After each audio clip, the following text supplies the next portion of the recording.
Good morning viewers, నమస్తే. నేను విజయ Chandrika. ABN breakfast news కి స్వాగతం. కలిసొచ్చే కాలం ఉంటే నడిచొచ్చే బిడ్డే పుడతాడు అని అంటారు. నిజంగా ఏపీలో కూటమి ప్రభుత్వానికి కాలం అంతా కలిసి వస్తూనే కనిపిస్తోంది. పరిస్థితులు చూస్తుంటే 9 నెలలైనా కూడా ఏ మాత్రం వైసీపీకి లేదా వైసీపీ నాయకులకి వారికి సంబంధించిన పరిస్థితులు ఏ మాత్రం అనుకూలించకపోగా రోజు రోజుకి దిగజారిపోతున్న పరిస్థితే మనకు కనిపిస్తోంది. ఒక పక్కన ఎమ్మెల్సీ ఎన్నికల ఫలితాలు వచ్చాయి. సో కూటమి అభ్యర్థులు కానీ కూటమి బలపరిచిన అభ్యర్థులు కానీ అఖండ విజయాన్ని సాధించి విజయడంకా మోగించారు. మరొక పక్కన వైసీపీ అభ్యర్థులు కానీ లేదా వైసీపీ బలపరిచిన అభ్యర్థులు కానీ ఘోర ఓటమి చవిచూశారు. ప్రధానంగా నిన్న ఎమ్మెల్సీ ఎన్నికల ఫలితాలైతే అసలు పూర్తి స్థాయిలో వైసీపీ ఆటలు సాగవు అన్న పరిస్థితిని క్షేత్రస్థాయిలో నిరూపించింది. ఎందుకంటే ఇప్పటికే చంద్రబాబు గారు అన్నారు వారి గురించి అసలు మాట్లాడటం కూడా టైం వేస్టే అని. కానీ జరిగిన పరిణామాలు లేకపోతే ఫలితాలు వెల్లడయ్యాయి కాబట్టి కొంత మాట్లాడాల్సి వస్తుంది. రాజకీయాలకు ఇప్పటికే వాళ్ళంతా చాలా కలుషితం చేసేశారు. ఒక రకంగా 4 ఉమ్మడి జిల్లాలు 67 నియోజకవర్గాల పరిధిలో పట్టభద్రుల ఎమ్మెల్సీ పోలింగ్ జరిగితే ట్విస్ట్ ఏమిటంటే అసెంబ్లీ ఎన్నికల ఫలితాల కన్నా ఓటింగ్ శాతం ఎమ్మెల్సీ ఎన్నికల ఫలితాల్లో స్పష్టంగా పెరిగిన అంశం కనిపించింది. అంటే కూటమి ప్రభుత్వం 9 నెలల తర్వాత కూడా జనరల్ గా వాళ్ళ పాలన గవర్నెన్స్ ని ప్రాతిపదికగా మనం చూస్తాం కాబట్టి అసెంబ్లీ ఎన్నికల ఫలితాల కన్నా ఎమ్మెల్సీ ఎన్నికల ఫలితాల ఓటింగ్ శాతం పెరగడం ఇక్కడే గమనార్హం. అలాగే నాడు 58% ఓట్ షేర్ ఉంటే ఈ రోజు ఎమ్మెల్సీ ఎన్నికల ఫలితాలు పట్టభద్రుల ఎమ్మెల్సీ ఎన్నికల ఫలితాల్లో అది 65%గా ఉంది. అంటే కూటమిని ప్రజలు ఏ స్థాయిలో ఆదరిస్తున్నారు, వీళ్ళుంటేనే రాష్ట్రం చక్కగా ఉంటుంది అన్న విషయాన్ని చెప్పకనే ఓటింగ్ శాతం ద్వారా చూపించి 58% జనరల్ ఎలక్షన్స్ లో ఉంటే పట్టభద్రుల ఎన్నికల ఎలక్షన్స్ టైంకి వచ్చేసరికి 65% పెరిగింది. అంటే కూటమి అభ్యర్థులు కూటమి బలపరిచిన అభ్యర్థులు విజయడంకా మోగించారు. సో ఇది ఫలితాలకు సంబంధించి. ఇక ఇంకొక పక్కన ఏపీ శాసన మండలి విషయానికి వద్దాం. ఎందుకంటే నేను కలిసి వచ్చే కాలం అని ఎందుకు అంటున్నానంటే అటు ఫలితాల్లో కాలం కలిసి వచ్చింది, ఇటు మండల్లో కూడా కూటమికి కాలం కలిసి వస్తుంది. అసలు నిజంగా చెప్పాలంటే మండల్లో బలం వాళ్ళకి ఎక్కువ ఉంది. మరి ఆ నేపథ్యంలో ఒక రకంగా అయితే వైసీపీ వాళ్లే కూటమి ప్రభుత్వాన్ని చెడు కూడా ఆడుకోవచ్చు. కానీ గత ప్రభుత్వంలో వాళ్ళు చేసిన తప్పులన్నా ఇన్నా అవి కళ్ల ముందు సాక్షాత్కరిస్తున్నాయి. అయితే నిన్న ఒక విషయం మనం గమనిస్తే నిన్న జరిగినటువంటి శాసన మండలి సమావేశం అయితే ఏకంగా మంత్రి నారా లోకేష్ వర్సెస్ మాజీ మంత్రి బొత్స సత్యనారాయణ అన్నట్టుగా సాగింది.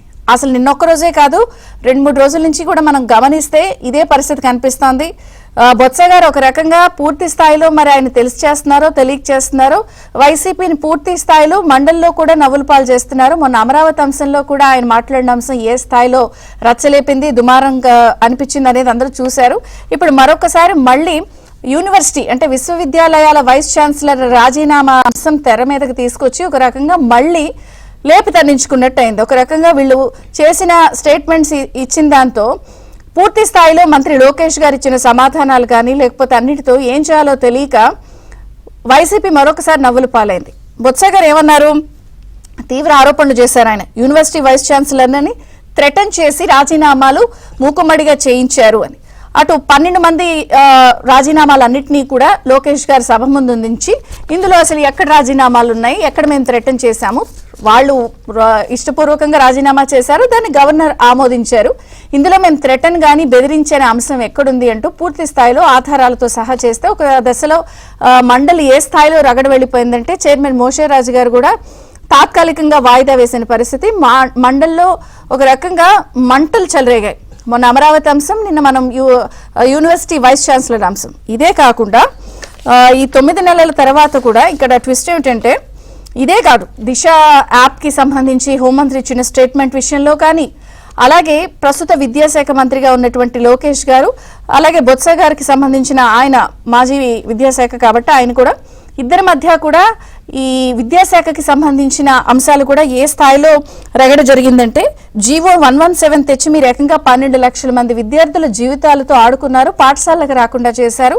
ఇదే కాకుండా చిక్కీల టెండర్లో ఒక 36%, స్కూల్ కిట్ల విషయంలో ఒక 10%, గుడ్ల ధరల విషయంలో ఎట్లా చేశారు, ఎట్లా ఒక రకంగా కమిషన్ల కోసం అదనపు ధరలని కాంట్రాక్టర్లపై మోపి ఇష్టం వచ్చినట్టు ప్రవర్తించిన తీరును కూడా మంత్రి లోకేష్ గారు ప్రజల ముందు ఆవిష్కరించారు.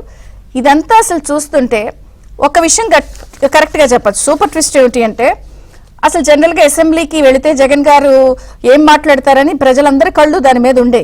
కానీ ఆయన వెళ్లకుండా పూర్తి స్థాయిలో దాన్ని బాయ్కాట్ చేసి చప్పగా చేసేసిన మరి ఆయన అల్లరి పెడదాం అనుకుంటున్నారో ఆయన్ని మరి తక్కువ చేద్దాం అనుకుంటున్నారో వాళ్ళ సభ్యులే మండలికి వెళ్ళి అక్కడ బాయ్కాట్ చేయకుండా నవ్వుల పాలయ్యి అల్లరి పాలవడం ఒక రకంగా ఇక్కడ ఆవిష్కృతం కాని అంశాలన్నీ కూడా అక్కడ ఆవిష్కృతం అవుతుంటే ప్రజలు మరొకసారి వీళ్ళు చేసినటువంటి అన్ని అంశాలు అటు ప్రభుత్వం కళ్ళ ముందు ఉంచిన నేపథ్యంలో ఒక రకంగా పూర్తి స్థాయిలో ప్రజల ముందు మరింత నవ్వుల పాలవుతున్నారు, చులకనవుతున్నారు. ఈ నేపథ్యంలో మరి ఇక్కడ శాసనసభని బాయ్కాట్ చేసినట్టు ఇప్పుడు జరుగుతున్న పరిస్థితుల నేపథ్యంలో మరి వాళ్ళు ఏమైనా మండలిని కూడా బాయ్కాట్ చేస్తారేమో తెలియదు.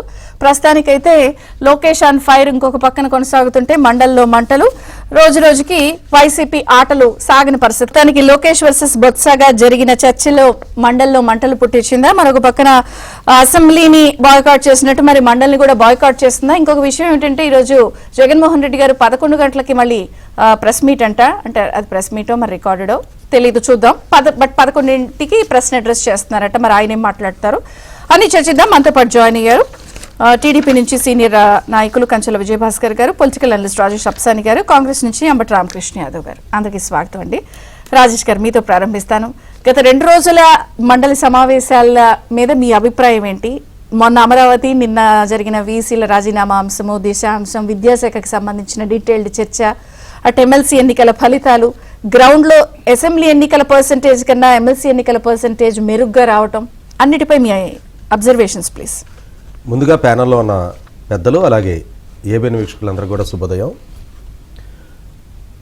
జనరల్గా మనకి ఎప్పుడు శాసనసభ శాసన మండలి సమావేశాలు జరిగినా కూడా శాసనసభలో ప్రతిపక్షం అధికార పక్షం మధ్య జరిగే హోరాహోరీ చర్చలు, సవాళ్ళు ప్రతి సవాళ్ళు, ప్రశ్నలు జవాబులు, వీటికి దక్కినంతటి ప్రాధాన్యత శాసన మండలిలో జరిగే చర్చలు వాస్తవంగా శాసనసభతో పోల్చి చూసుకున్నప్పుడు శాసన మండలిలో పెద్దల సభ కాబట్టి కొంచెం మెచ్యూర్డ్గానే సమావేశాలు జరుగుతాయి. అందులో పీడిఎఫ్ ప్రాతినిధ్యం కూడా మొదటి నుంచి ఉండేది కాబట్టి కొంత ప్రజా సమస్యల గురించి ప్రస్తావించడం, వాటికి ప్రభుత్వం కూడా వివరణ ఇవ్వడం జరుగుతూ ఉన్నా కూడా శాసన మండలి ఎప్పుడు కూడా పెద్ద లైమ్ లైట్లోకి వచ్చేది కాదు. ఆఖరికి టీవీ లైవ్లో కూడా శాసనసభకి దక్కిన ప్రాతినిధ్యం శాసన మండలికి దక్కేది కాదు. కానీ ఎప్పుడైతే జగన్మోహన్ రెడ్డి గారి నాయకత్వంలో ఉన్న వైసీపీ శాసనసభ పక్షం శాసనసభ సమావేశాలకి హాజరు కాకూడదనే ఒక సెల్ఫ్ గోల్ నిర్ణయం తీసుకున్నారో, ఇవాళ వారి శాసన మండలి పక్షం శాసన మండలికి హాజరవుతున్న నేపథ్యంలో ఖచ్చితంగా వారికి ఉన్న సంఖ్యాబలం పరంగా చూసుకున్నా, వారికి ఉన్న అనుభవ పరంగా చూసుకున్నా చాలా విస్తృతంగా చర్చించడానికి ఆస్కారం ఉంది. అనేక అంశాలు ఉన్నాయి, అనేక అంశాలు ప్రస్తావించవచ్చు.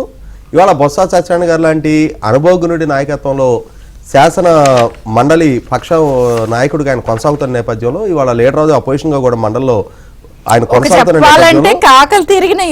రాజకీయాల్లో అదే అంటున్నా.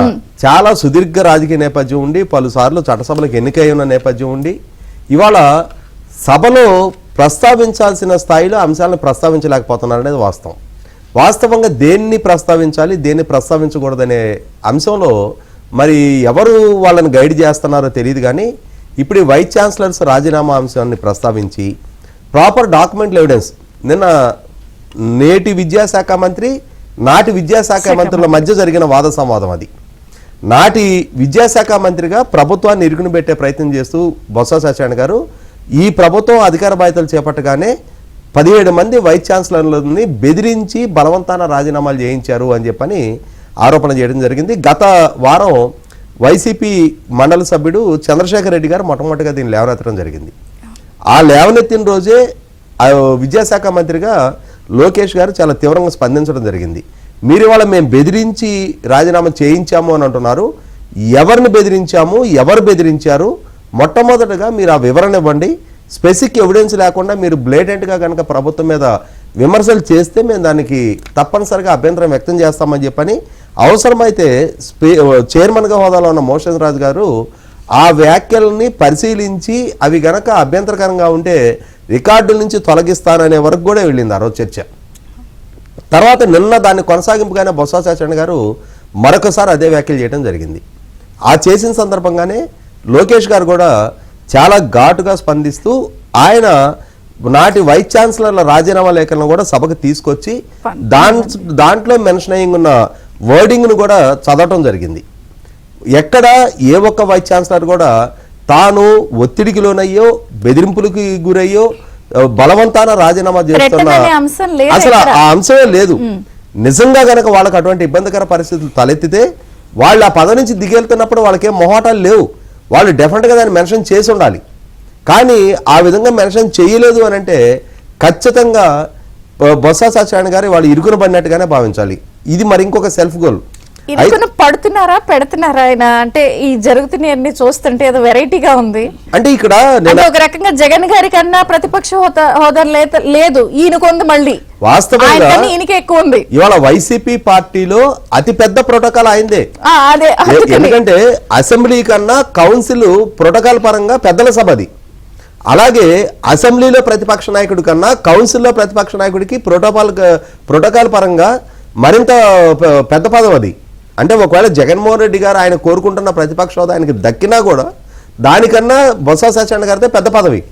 అంతటి అవకాశం అంతటి సంఖ్యాబలం ఉండి కూడా ప్రస్తావించాల్సిన అంశాలను ప్రస్తావించకుండా ఈ అసంబద్ధమైన వాదనలతోటి సభా సమయాన్ని వృధా చేసుకుంటున్నారు. బొత్స సత్యనారాయణ గారు కూడా స్వయంగా ఇరుకున పడుతున్నారు అనేది వాస్తవం. ఇక్కడ అదే సందర్భంలో ప్రభుత్వం కూడా సాక్షాత్తు బొత్స సత్యనారాయణ గారే గత ప్రభుత్వం విద్యాశాఖ మంత్రి అయ్యున్న నేపథ్యంలో ఆయన్ని కూడా ప్రశ్నించాల్సిన అంశాలు కొన్ని ఉన్నాయి. ప్రజల పక్షాన మనం లేవనెత్తుదాం వాటిని.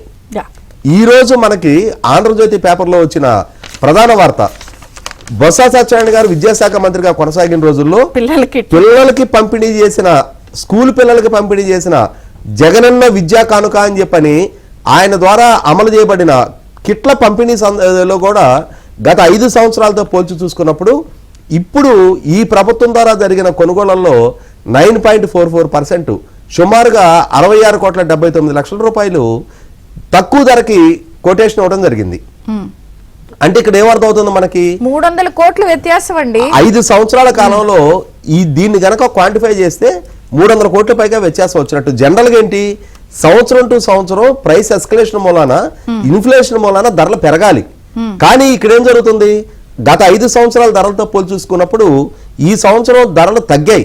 ఆ తగ్గటం కూడా కొన్నిట్లో చూస్తే మనకి బెల్టులు 34.5 రూపాయలు గత ప్రభుత్వ హయాంలో జరిగితే 24 రూపాయలు 93 ఈ ప్రభుత్వ హయాంలో.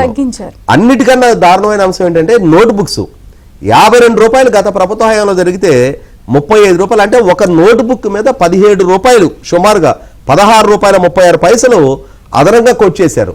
అంటే ఎన్ని నోట్ బుక్స్ అవి, దాదాపుగా ఆ ఒక నోట్ బుక్స్ మీద సేవ్ అయిన అమౌంటే 35,57,43,553 రూపాయలు. అంటే పిల్లలకి పంపిణీ చేస్తున్న నోట్ బుక్స్ మీద కూడా ఈ ఆయాచితంగా దక్కిన ఈ కమిషన్లు తీసుకుంది ఎవరు? విద్యాశాఖ మంత్రిగా బొత్స సత్యనారాయణ గారికి నైతిక బాధ్యత లేదా? ఇవాళ బొత్స సత్యనారాయణ గారు విద్యాశాఖ మంత్రిగా కొనసాగుతున్న సందర్భంలోనే రాష్ట్ర చరిత్రలోనే first time in the history of state 2 లక్షల మంది పిల్లలు 10th క్లాస్ ఫెయిల్ అయ్యారండి. ఆ మనోవేదంతో 17 మంది పిల్లలు ఆత్మహత్యలు చేసుకున్నారు. ఒక్క 4 రోజుల్లో 17 కుటుంబాల్లో తల్లిదండ్రులకి కడుపుకోత మిగిలింది. ఏ విధమైన ప్రమాణాలు ఆయన నెలకొల్పాను అని చెప్పని, విద్యాశాఖ మంత్రిగా ఏం ఘనకారం సాధించారని చెప్పని ఇవాళ ఆయన కొత్తగా ఎన్నికైన ప్రభుత్వాన్ని ఈ విధంగా ఇరుకుని పెట్టే ప్రయత్నం చేస్తా ఉన్నారు. ఇంకొక ఆరోపణకు కూడా బొత్స సత్యనారాయణ గారు సమాధానం ఇచ్చి తీరాలి. ఆయన ఎన్నికలకు ముందు 1,200 మంది టీచర్లని ఒక్కొక్క టీచర్ దగ్గర 5 లక్షల రూపాయలు తీసుకొని ట్రాన్స్ఫర్లు చేశారు అని చెప్పని ఆరోపణలు వచ్చినాయి. ఈ ప్రభుత్వం వచ్చిన తర్వాత ఆ 1,200 మంది టీచర్ల ట్రాన్స్ఫర్లు రద్దు చేశారు. రద్దు చేసిన తర్వాత ఆ టీచర్లు లభమంట రోడ్డెక్కారు. అరే మేము ఒక్కొక్కరు 5 లక్షల రూపాయలు ఇచ్చాము, 60 కోట్ల రూపాయలు మంత్రి గారికి ముట్టాయి, ఇవాళ ఆయన చేసిన ఉత్తర్వులను ఈ ప్రభుత్వం రద్దు చేస్తుంది, మేము అన్యాయం అయిపోయాము అని చెప్పని ప్రభుత్వం కూడా వీటన్నిటి మీద లోతైన విచారణ జరపాలి. అసలు గత ప్రభుత్వ హయాంలో ఈ విద్యా కానుక కిట్ల కొనుగోళ్లలో ఇంత రేట్లు ఎందుకు కోట్ చేశారు? ఇప్పుడు 5 సంవత్సరాల తర్వాత రేట్లు ఎందుకు తగ్గాయి? సహజంగా మనకందరికీ తెలిసి నిత్యావసరాల దగ్గర నుంచి ఏ ధర అయినా సరే 5 సంవత్సరాల కాలంలో పెరుగుతాయి. అట్లాంటిది తగ్గుతుంది అని అంటే ఎంత అధికంగా ఆ రోజు కమిషన్లు దండుకున్నారనేది స్పష్టమవుతా ఉంది. 100కి 100 పాళ్ళు బొత్స సత్యనారాయణ గారు సభకు వివరణ ఇవ్వాలి, ప్రజలకు వివరణ ఇవ్వాలి. ఆ ప్రభుత్వ హయాంలో జరిగిన ప్రతి నిర్వాకానికి కూడా ఇవాళ తప్పనిసరిగా వివరణ రాబట్టాల్సిన బాధ్యత కూడా ఈ ప్రభుత్వం మీద ఉంది. టీడీపీ నుంచి కంచెల విజయభాస్కర్ గారు ఉన్నారు. నమస్తే, బ్రేక్ఫాస్ట్ న్యూస్ కి స్వాగతం. ఒకటి, నిన్న జరిగినటువంటి సభలో వాళ్ళు మాట్లాడి ఒక రకంగా లొసుగులను వాళ్ళే ఎక్స్పోజ్ చేసుకున్న పరిస్థితి. దిశ చట్టంలో ఉన్న లొసుగుల అంశం గాని, విద్యాశాఖలో జరిగిన అంశంలో అన్ని బట్టబయలైనవి, లెక్కలతో సహా బ్యాగుల నుంచి కిట్టుల నుంచి అన్ని కూడా ఎత్తతంగా జరిగి, ఇంకో పక్కన థ్రెటన్ చేశారు అని వీసీల విషయంలో మాట్లాడిన స్టేట్మెంట్ కానీ అన్ని ఒక రకంగా వైసీపీకి బూమరంగ్ అవుతున్నాయి. ఏం చెప్తారు మీరు? And first of all congratulations, నాడు 58% నుంచి 65% మీ గ్రాఫ్ పెరిగింది. యా, ఏం చెప్తారు? అదే తాము కూర్చున్న కొమ్మను తామే నరుక్కున్నట్లు నిన్న బొత్స సత్యనారాయణ గారు శాసనమండలిలో వారు ప్రస్తావించిన అంశాలని గమనిస్తే అర్థమవుతుంది. ముఖ్యంగా అప్పుడు వాళ్ళు అనేక అరాచక పాలనతో, దౌర్జన్యాలతో, దోపిడీలతో ఈ రాష్ట్రాన్ని ఇచ్చేసిందే కాకుండా చివరికి శాసనమండలిలో సభా సమయాన్ని కూడా వృధా చేయడం అనేది వాళ్ళకి నిత్యకృత్యం అయిపోయింది. ఇంతకుముందు మీరు పేర్కొన్నట్లుగా ఈ సభా సమయం అనేది అమూల్యమైంది. నిమిషానికి కొన్ని వేల రూపాయలు, 7,000 రూపాయల నుంచి 8,000 రూపాయలు అంటున్నారు సుమారుగా. అవునవునవును, ఖర్చు అవుతుంది. ఒకప్పుడు మన అనలిస్ట్ గారు రాజేష్ గారు ప్రస్తావించినట్టు శాసనమండలి అనేది పెద్దల సభ. అందులో మనకి కొణిజేటి రోసి, శాసనమండలి అనగానే గుర్తొచ్చేది కొణిజేటి రోసి గారు ఉన్నప్పుడు వాడి వేడి చర్చలు జరిగాయి. ఇలా దోషణలు భూషణలు ఇలాంటివి ఉండేవి కాదు, ఒక పద్ధతిగా చర్చ జరిగేది. మరి ఆ పెద్దల సభలో పెద్ద మనుషులు ఉండాలి, మానవతావాదులు ఉండాలి, పోతే సబ్జెక్టులో ఆరితేరిన వాళ్ళు ఉండాలి. వీళ్ళకేం సబ్జెక్ట్ లేదు. ఆయన బొత్స సత్యనారాయణ గారు 1200 టీచర్స్ బదిలీలకి సంబంధించిన ఆరోపణలే కాకుండా ఆయన గత చరిత్ర చూస్తే వోక్స్ వ్యాగన్ ఇవన్నీ ఆయన చుట్టుముట్టిన అవినీతి అంశాలు. మరి ఆ బొత్స సత్యనారాయణ గారు నిన్న లేవనెత్తిన అంశాల్లో ఆఖరికి మగవాళ్ళ చేతగాడే యాప్ డౌన్లోడ్ చేయించారు, టార్గెట్లు పెట్టారు దిశ యాప్. పోతే అది అసలు చట్టం కాని చట్టం, అది దిశ చట్టం అంటున్నారు. అది అసలు చట్టబద్ధత లేదనేది నిన్న మన హోమ్ మినిస్టర్ గారు ప్రస్తావించారు.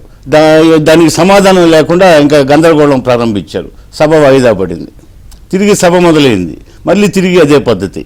అదేవిధంగా వైస్ ఛాన్సలర్స్ విషయాల్లో కూడా 17 మంది స్వచ్ఛందంగా రాజీనామా చేశారు. అందులో జగన్ బంధువులు ఉన్నారు. అదేవిధంగా రాజారెడ్డి చెల్లెలు కోడలుగాడ ఉంది వీసీగా. వీళ్ళందరూ పలు ఆరోపణలు ఎదుర్కొన్నారు. ముఖ్యంగా ప్రసాద్ రెడ్డి ఆంధ్ర విశ్వవిద్యాలయానికి వైస్ ఛాన్సలర్గా ఉన్నప్పుడు ఆయన అవినీతి మీద పుంకాలుగా వార్తలు వచ్చాయి. ఆఖరికి సీఎం బర్త్డే చేశారు. మరి ఇలాంటి పరిస్థితులు, అదేవిధంగా ఆయన పాదయాత్రలో యూనివర్సిటీల మీద తీవ్రమైన ఆరోపణలు గుప్పిస్తూ వచ్చాడు. చివరికి ఆ రోజు చంద్రబాబు నాయుడు గారు చిన్నపాటి ఆరోపణలు వస్తేనే అసోసియేట్ ప్రొఫెసర్స్, అసిస్టెంట్ ప్రొఫెసర్స్ ఉద్యోగాలకు సంబంధించి కొన్ని యూనివర్సిటీల్లో నోటిఫికేషన్ జారీ అయితే వెంటనే రద్దు చేశాడు. ఆయన దృష్టికి రాగానే వాటిని పరిశీలించమన్నాడు. అంటే నోటిఫికేషన్ ఇవ్వగానే అల్లు లేదు చూలు లేదు కొడుకు పేరు సోమలింగం అన్నట్టు అసలు ప్రక్రియ మొదలు కాకముందు ఆరోపణలు చేయడం ప్రారంభించారు. వీళ్ళకి మైండ్ గేమ్ ఆడడం, పోతే ఏదో ఒక విధంగా ఏదో జరిగిపోతుందనే అనుమాన బీజాలు ప్రజానీకంలో తలెత్తేలాగా చేయడంలో ఆరితేరేమని చెప్పేసి అనుకుంటున్నారు. ఒక్కసారి ప్రజలు నమ్మి మోసపోయామని చెప్పి గ్రహించే మీరు ప్రస్తావించినట్టు అసెంబ్లీలో మనకి వచ్చిన 54% కంటే ఇప్పుడు 65% మండలి ఎన్నికల్లో రిజల్ట్ ఇచ్చారంటే వాళ్ళు ఇంకనన్నా సిగ్గు తెలుసుకోవాలి. పోతే 9 months పరిపాలన కూడా పూర్తి కాలేదు.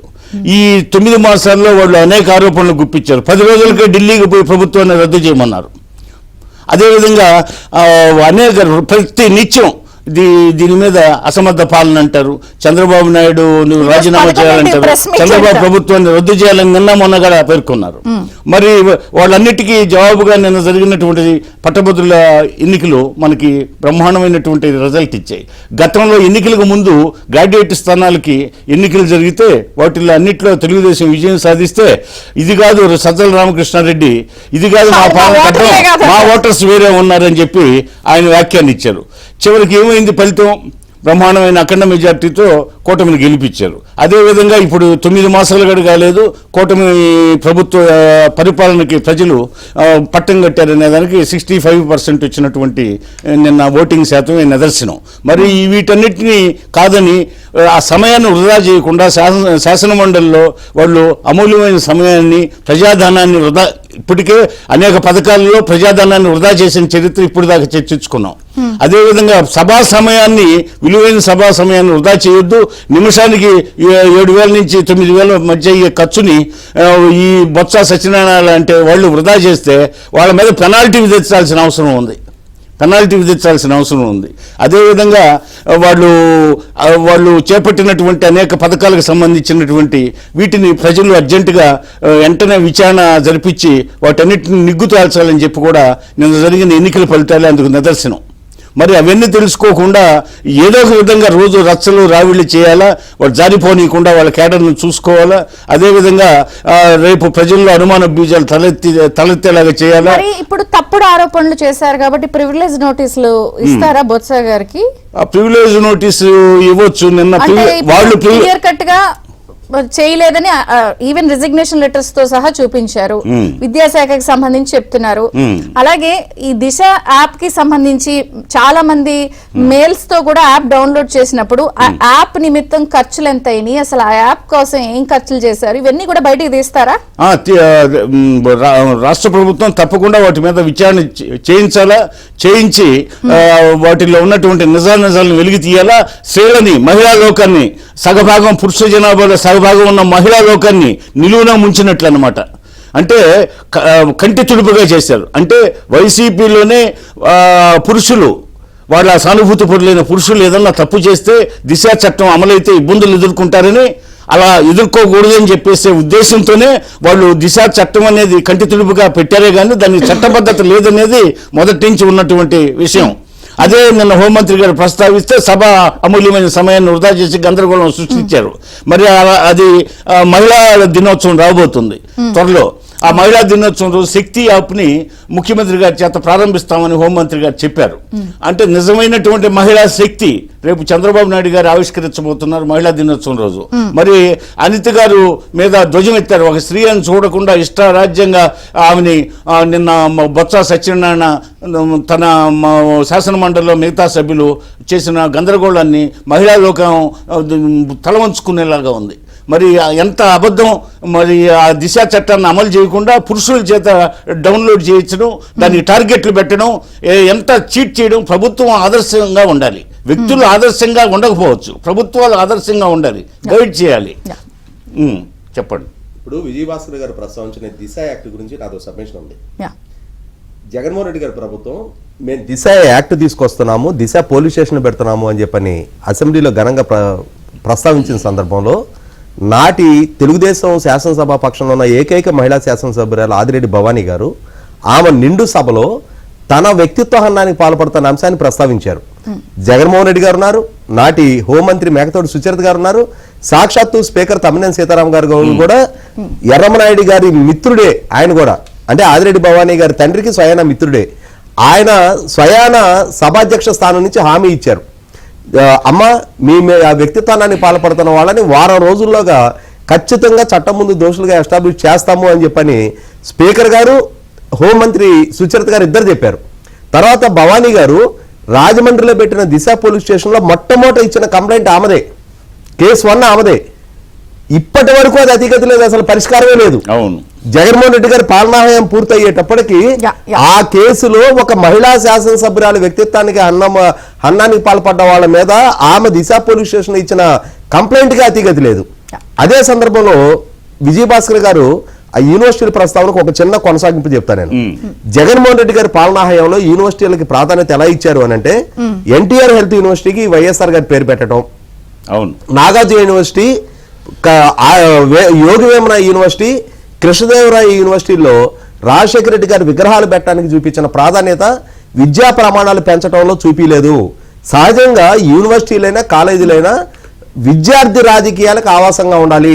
ఇవాళ సీనియర్ నాయకులందరూ కూడా విద్యార్థి రాజకీయాల నుంచి ఎదిగొచ్చిన వాళ్ళే. కానీ పాలక మండళ్ళు రాజకీయాలకు దూరంగా ఉండాలి, రాజకీయాలకు అతీతంగా ఉండాలి. అంతేగాని ఇవాళ పాలక మండళ్ళు రాజకీయ ప్రమేయంతో పనిచేశారు అనేది చాలా స్పష్టంగా మనకున్న సమాచారం. గత 5 సంవత్సరాల కాలంలో పాలక మండళ్ళు రాజకీయ ప్రేరేపితంగానే పనిచేశారు. ఈవెన్ చాలా మందికి ఇంగ్లీష్ రాని వాళ్ళందరికీ కూడా వీసీలుగా ఇచ్చారు అన్నది కూడా ఆరోపణ ఉంది. సార్ మీరు ఫినిష్ చేస్తే నేను కాంగ్రెస్ వర్షన్ తీసుకుంటాను. ముఖ్యంగా ఆంధ్ర యూనివర్సిటీ వైస్ ఛాన్సలర్ గా చేసిన ప్రసాద్ రెడ్డి గారి అవినీతి మీద అసలు విశాఖ ప్రజలంతా నివ్వెరపోయారు. ఆయన మీద వెంటనే విచారణకి ఆదేశించాలి రాష్ట్ర ప్రభుత్వం అని విశాఖ ప్రజలు కోరుకుంటున్నారు, ఉత్తరాంధ్రలో అంతా కోరుకుంటున్నారు. అనేక సందర్భాల్లో విశాఖ పోయినప్పుడు ప్రసాదరావు అనే ఆయన వార్తల్లో వ్యక్తి అయిపోయాడు ప్రసాద్ రెడ్డి. అంతగా అవినీతి చేశాడు. ఆయన ఏదో పుట్టినరోజు వేడుకలే కాకుండా జగన్మోహన్ రెడ్డి ఇంకా ఆయన పోస్టింగ్స్ విషయాల్లో కానీ పోతే యూనివర్సిటీ నిధుల విషయంలో కానీ చాలా గోల్మాల్ చేశాడు. అదే విధంగా కక్ష సాధింపు లేదు, స్వచ్ఛందంగా రాజీనామా చేశారు. ఎందుకు? నూతన ప్రభుత్వం వచ్చింది, వాళ్ళంతా అడ్డదారుల్లో అర్హత లేకుండా సరైన అర్హతలు లేకుండా అడ్డదారుల్లో వాళ్ళు వీసీలు అయ్యారు. వాళ్ళ తప్పులేంటో తెలుసు కాబట్టి ఈ ప్రభుత్వం అన్ని పరిశీలిస్తుంది, నిజాలు నిగ్గుదోలుస్తుందనే ఉద్దేశంతో వాళ్ళకై వాళ్ళు స్వచ్ఛందంగా రాజీనామాలు సమర్పించారు. స్వచ్ఛందంగా 10 మంది రాజీనామాలే కాకుండా ఒక జగన్ బంధువులు మిత్రులు జగన్ ఆశ్రితులు ఉన్నారు. వాళ్ళందరూ కూడా భయపడిపోయారు. మనం అడ్డగోలుగా మనం ఏదో వీసీ పోస్టులు వేయించుకున్నాం కాబట్టి ఈ ప్రభుత్వం విచారణ జరిపిస్తుంది, రాజీనామాలు చేస్తే ఈ ప్రభుత్వం ఇంకా మన జోలికి రాదని చెప్పేసి వాళ్ళందరూ చేసిన అవినీతి మీద కూడా విచారణ జరిపించాలి. వైస్ ఛాన్సలర్స్ మీద చేయడానికి ఇప్పుడు రాష్ట్ర ప్రభుత్వం ఆలోచన చేయాలి. పోతే వచ్చి 8 నెలలే కదా అయింది. అసలు శుద్ధి చేసే కార్యక్రమంలో ప్రక్షాళన దిశలో ఉంది. ఎన్ని ప్రభుత్వ శాఖలు ఒకటైతే 2 అయితే వెంటనే ప్రక్షాళన అయిపోతుంది. ఈ ప్రభుత్వ శాఖ ఇది అవినీతి పుట్ట. ఇది ఈ పుట్టను తవ్వుతా ఉంటే ఈ విషనాగులు చేసినటువంటి అనేక అక్రమాలు బయటకు వస్తున్నాయి. వీటన్నిటి మీద కాంగ్రెస్ నుంచి అంబటి రామకృష్ణ గారు. నమస్తే అండి. Little late sorry. Breakfast news కి స్వాగతం. మండల్లో అసలు వైసీపీకి ఫుల్ మెజారిటీ, చైర్మన్ కూడా వాళ్ళ వ్యక్తే.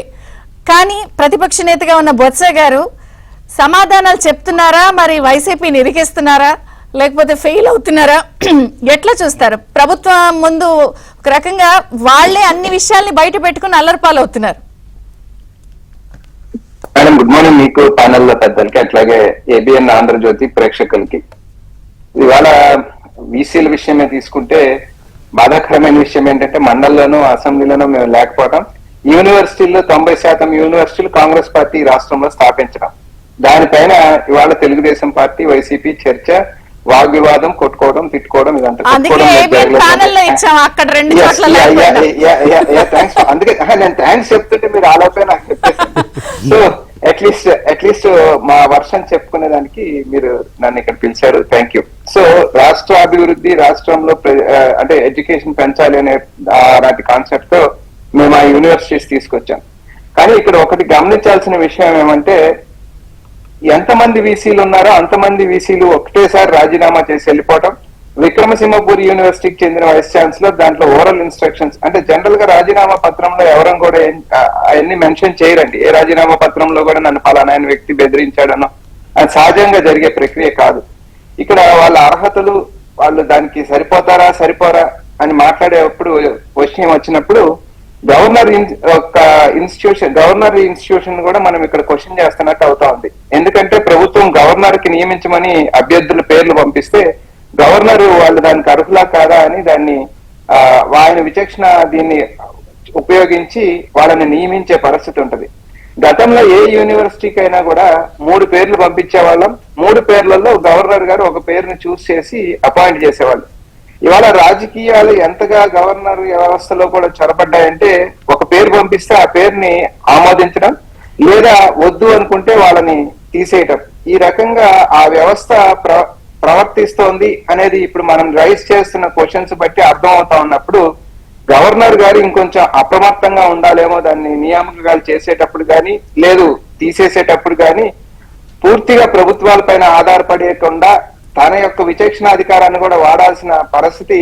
అంటే మిగతా వాటిలో రాజకీయాల్లో దూరుతారా, రాజకీయాలు చేస్తారా, చేయరా? సార్ మీరు ఒక మాట అన్నారు, ఎవరు లెటర్స్ లో మమ్మల్ని థ్రెటన్ చేశారో, బెదిరించారో ఇలా రాయరండి, ఓరల్ ఆదేశాలు ఉంటాయి కాబట్టి ఉండవని మీరు అంటున్నారు. నేను అనేది ఏంటంటే ప్రభుత్వం కానీ కూటమి కానీ ఏం చెప్తోంది, పెద్ద ఎత్తున అవినీతి ఆరోపణలు ఉన్నాయి వాళ్ళ మీద, చాలా అవినీతికి పాల్పడ్డారు. ఇందాక ప్రసాద్ రెడ్డి గారి గురించి కూడా వారు ప్రస్తావించారు.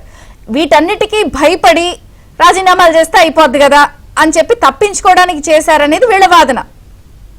మేడం, అవినీతికి పాల్పడ్డప్పుడు సీట్ లో కూర్చున్నా సీట్ నుంచి వైదొలిగిన, అంటే సీట్ నుంచి వైదొలిగి మీరు మీ మనిషిని నియమించుకోండి అని చెప్పేశారు. కాబట్టి ఇద్దరు ఇది ఒక క్విట్ పోకో లాంటి దానిగా మనం అర్థం చేసుకోవాలన్నా, ఇంకా వాళ్ళపైన ఎంక్వైరీలు చేయరా, అవినీతి చేశారు కాబట్టి వాళ్ళపైన తగిన చర్యలు తీసుకోరా, సీట్ నుంచి పక్కకు జరిగి అక్కడ మీ మనిషిని నియమించుకోండి అని వాళ్ళు పక్కకు జరిగారు. కాబట్టి ఇంతటితో ప్రభుత్వం క్షమించి వదిలేస్తుంది.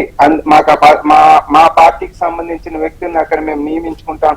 గత ప్రభుత్వానికి గత పార్టీకి సంబంధించిన వాళ్ళు అక్కడి నుంచి వైదొలిగారు కాబట్టి పూర్తిగా అధికారాన్ని మాకు అప్పజెప్పే దృష్టిలో ఆ వీసీలు పక్కకు జరిగారు. కాబట్టి ఇక అవినీతి విషయం మర్చిపోదామని ఇద్దరు రాజీ పడ్డారు అని చెప్పదలుచుకుంటే ఇక దానికి నా దగ్గర సమాధానం లేదు చంద్రిక గారు. అదే విధంగా మీరు ఒక అద్భుతమైన పాయింట్ ఇందాక రైజ్ చేశారు. అంటే వీసీలలో కొంతమందికి ఇంగ్లీష్ మాట్లాడే పరిస్థితి కూడా లేని వీసీలను కూడా వీసీలుగా నియమించారు అని మాట్లాడినప్పుడు ఇంగ్లీష్ యొక్క ప్రాముఖ్యతను కూడా మీరు ఇక్కడ అద్భుతంగా చాటి చెప్పినందుకు once again thanks to you. అంటే ఇంగ్లీష్ యొక్క అంటే ఐ మీన్ స్టూడెంట్స్ కానీ భావి తరాలు కానీ ఎనీవన్ ఇంగ్లీష్ అనేది కంపల్సరీగా మ్యాండేటరీగా వాళ్ళు నేర్చుకొని ఉండాలి అని మీరు చెప్పడం అనేది ఇట్స్ డెఫినెట్లీ ఆహ్వానిస్తున్నాం. అదే విధంగా ఎమ్మెల్సీ ఎన్నికల విషయంలోకి వచ్చినప్పుడు కూడా మేడం, సహజంగా అసెంబ్లీ ఎన్నికలు పార్లమెంట్ ఎన్నికలు పోలింగ్ శాతంతో పోల్చుకుంటే ఈ గ్రాడ్యుయేట్ ఎన్నికలు కానీ వీటిల్లో శాతం పెద్దగా పెరిగే అవకాశం ఉండదు. జనరల్ ట్రెండ్స్ చూసుకున్నప్పుడు డెఫినెట్ గా శాతం అంత అంటే దగ్గరగానే ఉంటది కానీ అబ్నార్మాలిటీ అనేది ఉండదు, పెరిగే అవకాశం కూడా ఉండదు. ఎందుకంటే గత ట్రెండ్స్ తీసుకున్నప్పుడు. బట్ ఇవాళ అద్భుతంగా ఈ రాష్ట్రంలో ఏది పోలింగ్ పర్సంటేజ్ పెరగడం, అధికార పక్షానికి దట్టు ఉన్న పర్సంటేజ్ కన్నా ఇంకా అదనమైన పర్సంటేజ్ రావటం. అంటే ఇక్కడ నేనైతే నెగిటివ్ దృష్టిలో మాట్లాడదలుచుకోలేదు. లక్ష్మణ్ రావు గారు నేను చాలా ఆరోపణలు చేశారు కానీ I don't want to go in to that negatives. నేనైతే అనుకుంటా ఉన్నాను, ప్రజలు దే ఆర్ స్టిల్ బిలీవింగ్. ఇప్పటికైనా సరే మాకు ఏదైతే కూటమి ప్రభుత్వం వాగ్దానం చేసిందో ఆ హామీలు మొత్తం ఇకనైనా అమలు చేస్తారేమో అని ఒక ఆశా దృక్పథంతో వాళ్ళు ఓటేశారేమో అనుకుంటా ఉన్నాను. ఎందుకంటే ఇప్పటికి ఒక్క హామీ కూడా అమలు కాలేదు. దాదాపు అంటే మనం 9 నెలలు 8 నెలలు అనే కాలాన్ని మనం మాట్లాడుతూ ఉంటాం కానీ ఒక బడ్జెట్ ప్రవేశపెట్టిన తర్వాత ఆల్మోస్ట్ ఒక ఏడాది కాలం పూర్తయిన తర్వాత ఇప్పటి వరకు ఏ హామీ అమలు కాని పక్షంలో ఇక ఇప్పుడైనా మనందరం ప్రభుత్వానికి అండగా ఉంటే మనకేమన్నా ప్రామిస్ చేసినవి వస్తాయేమో అని చాలా ఆశగా ఎదురు చూస్తున్నారు. వాళ్ళు ప్రభుత్వం పైన నమ్మకాన్ని కొంచెం ఎక్కువ పెట్టుకున్నారేమో అని కూడా నాకు అనిపించింది. అంటే ఆలోచిస్తున్నారేమో కదా రామకృష్ణ గారు, ఒకవేళ నిజంగా 9 నెలల్లోనే జడ్జి చేసేసి గవర్నెన్స్ ని తేల్చేసే కన్నా ఒక్క ఓటు వ్యతిరేకంగా కూటమికి వేస్తే ఈ 5 ఏళ్లు పడిన బాధలన్నీ కళ్ళ ముందు ఉన్నాయి కాబట్టి ఆ రిస్క్ తీసుకోదలుచుకోవట్లేదు ప్రభుత్వం తరపు నుంచి ప్రజలని అనుకోవచ్చు కదా. నేను కూటమికి వ్యతిరేకంగా లేకపోతే నెగిటివ్ ట్రెండ్ అని నేను మాట్లాడట్లా. వాళ్ళ ఆశ ప్రభుత్వం పైన ఇంకా ఎక్కువ ఉంది అని మాట్లాడుతా ఉన్నా. అదే విధంగా ఒక్క ఓటన్నా వ్యతిరేకంగా వేయటానికి అక్కడ వైసీపీనో కాంగ్రెస్ పార్టీయో కమ్యూనిస్టులో ఇంకెవరు లేరు. పీడియో అంటే ఐ మీన్ డైరెక్ట్ గా వేరే రాజకీయ పార్టీలు లేవు. తెలుగుదేశం పార్టీ లైన్ లో ఉంది, అలాగే పీడిఎఫ్ ఉంది తప్ప వాళ్ళు వ్యతిరేకంగానే భయపడాలి అంటే గత ప్రభుత్వం అని మాట్లాడేటప్పుడు వైఎస్ఆర్సీపీ క్యాండిడేట్ ఎవరన్నా ఉంటే మా ఓటు వ్యతిరేకంగా అక్కడేసి భయపడుతున్నాం అనేది ఆలోచించుకోవచ్చు. వామపక్ష ప్రతినిధి వైసీపీ అనేది మేజర్ గా మనం డిస్కషన్ లో ఉన్నాం కాబట్టి వైసీపీకి ఓటు వ్యతిరేకంగా పడితే వైసీపీకి పడాలి. వైసీపీ మనిషి అక్కడ లేడు కాబట్టి అధికార పక్షం మీద ప్రభుత్వం పైనే ప్రజలు హోప్ ఎక్కువ పెట్టుకున్నారు. డెఫినెట్ గా మనం ఇది గమనించినప్పుడు సమావేశాలు కూడా గమనించినప్పుడు అసెంబ్లీ సమావేశాలు కానీ మండలి సమావేశాలు కానీ గమనించినప్పుడు మరి సార్ మ్యూట్ అయ్యారు. ప్రతి పథకం కూడా మే నుంచో జూన్ నుంచో అమలు కాబోతా ఉన్నాయని ప్రతి దానికి వారు ఆన్సర్ చేయడం జరిగింది. సో మే నుంచో జూన్ నుంచో పథకాలు అమలవుతాయి అనుకున్నప్పుడు ఆ హోప్ ని ఇంకొంచెం ప్రజల్లో వాళ్ళు క్రియేట్ చేయడం జరిగింది. తదనుగుణంగా ఓటర్ కూడా వస్తాయనే ఆశతో ఓటేశారు అనే దాన్ని ఇక్కడ అర్థం చేసుకోవాలి. ఎందుకంటే ఓటింగ్ శాతం 65కి వెళ్ళిందా లేకపోతే వన్ సైడెడ్ గా టీడీపీకి పడిందా అనేది అది రేపు జరగబోయే 4 సంవత్సరాల తర్వాత ఏం జరుగుతుంది అనే దానికి కూడా ఈ రోజు ఇది కొలమానమైన నేనైతే అనుకోను. అంటే ఒకటి సార్, మన మున్సిపల్ జనరల్ ఎలక్షన్స్ కి స్థానిక సంస్థల ఎన్నికల్లో దానికి కొంత చూసాం వ్యత్యాసం 90% పైగా వైఎస్ఆర్సీపీకి ఓటు రావడం జరిగింది. ఇవాళ వైఎస్ఆర్సీపీకి ఎమ్మెల్యే సీట్లు ఎన్ని వచ్చినాయి అనేది కూడా మనం గమనించినప్పుడు ఆ రోజు వాళ్ళు చాలా డంకా బజాయించి చెప్పుకున్నారు, మాకు 90% పైగా ప్రజలు ఓటు వచ్చింది, ఇంకా అపోజిషన్ అనేది రాష్ట్రంలో లేకుండా పోయింది అని.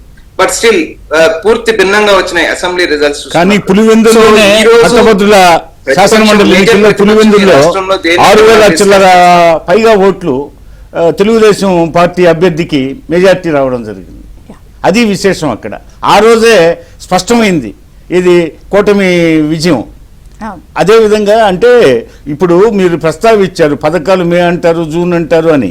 కాదు, తల్లికి వందనం పథకం 9,407 కోట్లు బడ్జెట్లో ప్రస్తావించారు, అమలు కానీ నిన్నటి చేయబోతున్నారు. నుంచి వైసీపీ వాళ్ళు ఏమంటున్నారు, ఓటాన్ అకౌంట్ లో కూడా ఒక 5,300 కోట్ల రూపాయలని కేటాయించి అవేమి చేయలేదు కదా, అకాడమిక్ అయిపోయింది, ఎగ్గొట్టేశారు, ఇప్పుడు మళ్ళీ కేటాయింపులు చేస్తున్నారు, అసలు ఇది నాంచుడు ధోరణి కదా అనేది మీ మీద ఆరోపణ చేస్తున్నారు. కాదు, మొత్తం 60 పైగా ఉన్న ప్రభుత్వ శాఖలన్నింటినీ అసలు ఏం జరిగింది ఏంటి అని అన్ని స్టడీ చేసి అధ్యయనం చేసి వాటన్నిటినీ పారదర్శకంగా ప్రజల ముందు పెట్టడానికి అందులో భాగంగా 7 శ్వేతపత్రాలు, వైట్ పేపర్స్ రిలీజ్ చేశారు.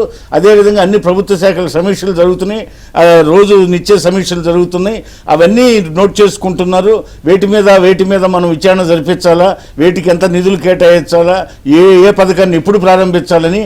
అసలు పథకాలు లేట్ అనేది ఏమీ పెద్ద లేదు, కాకుంటే వాళ్ళు చేసిన అవినీతి, అక్రమాలు, అన్యాయాలు, దౌర్జన్యాల వల్ల కాస్త ఈ కొద్దిపాటి లేట్ అయింది. అంతేగాని ఏదో మిగిల్చాలని చెప్పేసి వాళ్ళలాగా వెనకేసుకోవాలనే ఉద్దేశంతో కాదు ఇది జాప్యాన్ని.